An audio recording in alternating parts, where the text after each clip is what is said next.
Hello everyone.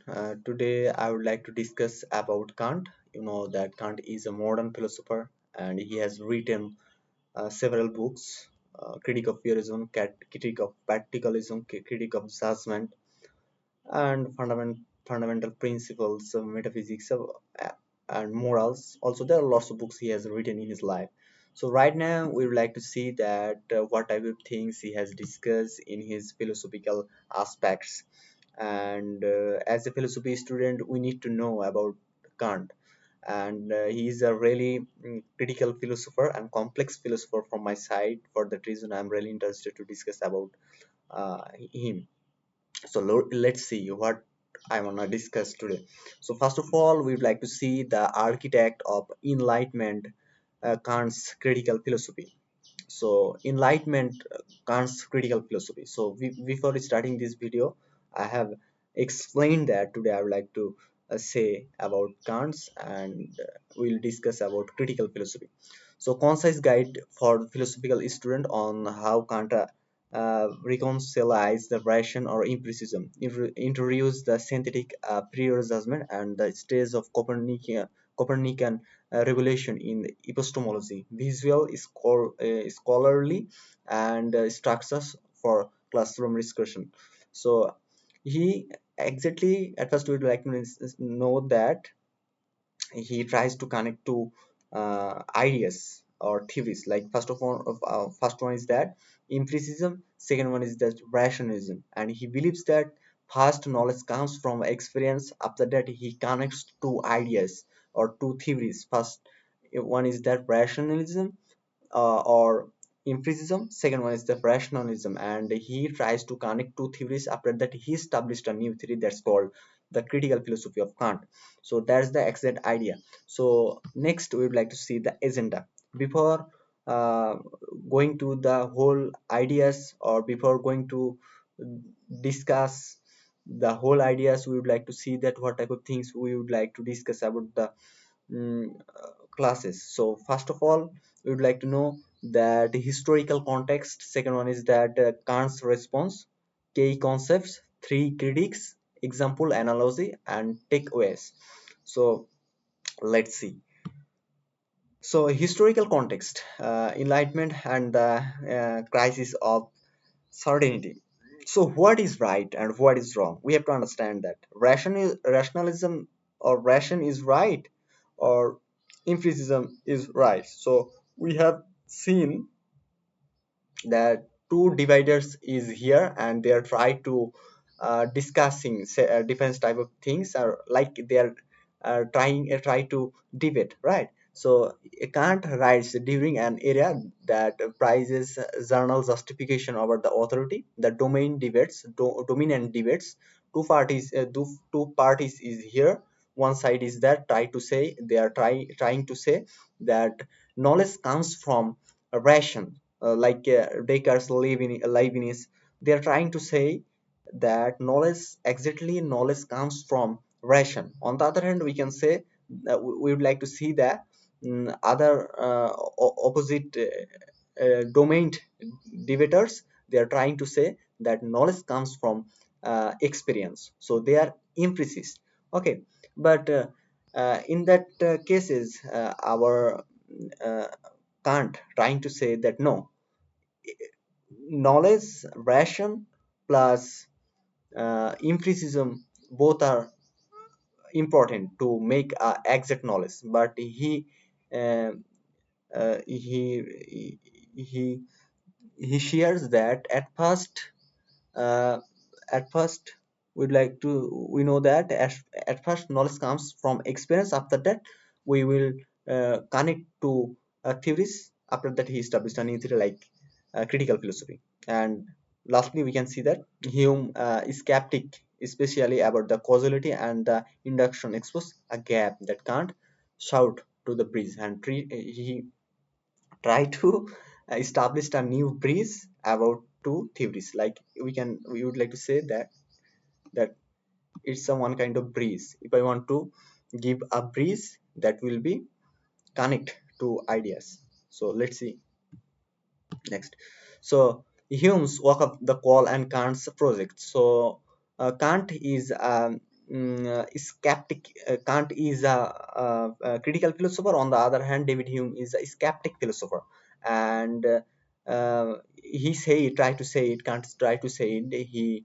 Hume with waking him from his dogmatic slumber. Already, uh, Kant is inspired by uh, Hume, and Hume is a skeptic philosopher, and Hume showed that causal necessity and the inductive certainty could not be the justified by experience alone. And Kant's goal, avoid the human skeptic without returning uncertainty ration dogmatic by asking what must be true for experience to be possible. And he tries to avoid, and Kant tries to avoid uh, Hume's dogmatic ideas or skeptic ideas. And but first first one is that he working up by Hume, right? So that's the thing. So let's see. Another thing is the synthetic aperior, the heart counts the innovation. So it's not a big deal. It's just ideas, unlikely analytic truths by the definition or by definition. Okay, just a second. Oh, I'm sorry for that. It's going kind of fast. Okay. Unlikely the analytic truths true by definition or empirical truths based on experience, synthetic prior judgment are both informative and necessary too. They explain how mathematics and fundamental principles like causality can be certain yet applied to experience. Uh, that means that mathematics or fundamental principles likely causality can be certain, yet apply to experience. Okay, so that's the whole ideas, and it's the mathematical terms. We know that how to work it. We would like to see the next slide. So example that ground the idea. Mathematics 7 plus 5 equals 12. So not analytics. This knowledge is not analytics, but the necessarily true and applied to experience. Okay. Causality. What is causality? Every event has a cause. A necessary principle makes a science possible. On the other hand, it not possible for us. Okay. Space and time is the most important part and vital part of philosophy. If we want to come discuss, if you want to come in philosophy, and if you want to discuss about the whole ideas, we would like to find that space and time treated as a period forms that structure all perception. Exactly, we want to say that uh, knowledge treated as the period forms that express all perception. Perception means sense of experience. Okay, the blue glasses analogy and the Copernican tron. Okay, Ta- Kant's Kant's blue glasses analogy that perceives cognition structure like a lens transposes a form into raw input. Raw input. So main thing is that raw input. The perceives cognition structure like a lens. Cognition structure like a lens. Lens means one kind of optical ideas. There's a lens. There's a lens. Okay, the transpose a form into a raw input. So the Copernican revolution fills the ration. Object must come from our cognition. Percepts without concept blind, and concepts without perception are empty. So in that cases, we would like to say differently. Like objects must come from our cognition. Percepts without concepts are blind. We say that experience without concepts are blind, experience without percepts are empty, we can say.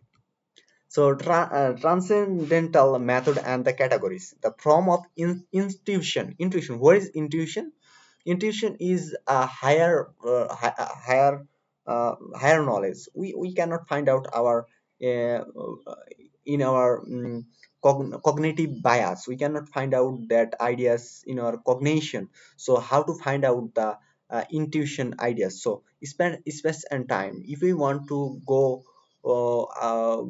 if you want to reach out the space and time framework, uh, that makes the geometry and chronological uh, chronological possible. That means if I want to go out of space and time, we would like to we would like to reach a framework. That's the intuition ideas.